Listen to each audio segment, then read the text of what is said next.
नमस्कार, one India Hindi में आपका स्वागत है। कोरोना वायरस की महामारी की वजह से देश भर में लगे लॉकडाउन की भयावह और मार्मिक तस्वीर छत्तीसगढ़ के बीजापुर में देखने को मिली है। तेलंगाना से अपने घर छत्तीसगढ़ के बीजापुर में लौट रही एक 12 साल की बच्ची मंजिल पर पहुंचने से पहले ही मौत के मुंह में पहुंच गई। कड़ी धूप में पैदल चलने की वजह से उसके शरीर में पानी की कमी हो गई, जिससे डिहाइड्रेशन से उसकी मौत हो गई।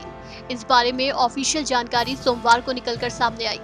पीटीआई की खबर के मुताबिक 12 साल की बच्ची जमलो मकदम अपने समूह के लोगों के साथ तेलंगाना के कन्नईगुडा से मिर्च के खेतों में काम करती थी।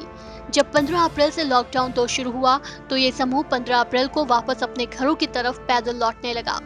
3 दिन तक पैदल चलने के बाद सभी ने 150 किलोमीटर की दूरी तय कर ली, लेकिन 18 अप्रैल की सुबह घर पहुंचने के 50 किलोमीटर पहले बीजापुर के भंडारपाल गांव के पास बच्ची की मौत हो गई। बच्ची की मौत शरीर में इलेक्ट्रोलाइट असंतुलन की वजह से हुई, जिसके परिणाम स्वरूप बच्ची को उल्टी, दस्त हो गए और पानी की कमी हो गई। बच्ची की मौत के बाद समूह के सभी लोगों को डॉक्टरी जांच के दायरे में ले लिया गया और ये पता किया गया कि कहीं बच्ची को कोरोना तो नहीं था। तोयनार थाना अंतर्गत आदेड़ ग्राम के 11 लोगों में से जो कि तेलंगाना मिर्ची तोड़ने गए थे, उनमें से एक बच्ची थी जिसकी उम्र लगभग 12 साल थी।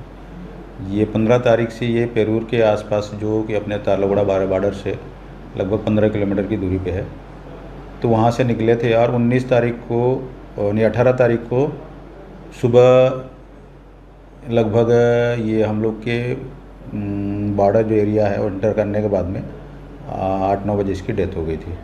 क्योंकि अभी पूरा रोड ब्लॉक है, इस कारण एक और कोई साधन नहीं मिलने के कारण ये 3 दिन से लगातार वहाँ से पेरूर से पैदल चलते हुए पहाड़ी रास्ते से आ रहे थे। बता दें कि लॉकडाउन के दौरान कई प्रवासी अपने घरों के लिए वापस पैदल ही लौटे, लेकिन रास्ते में ही उनकी मौत हो गई थी। ऐसा ही एक मामला तब सामने आया था जब पहली बार लॉकडाउन लगा था।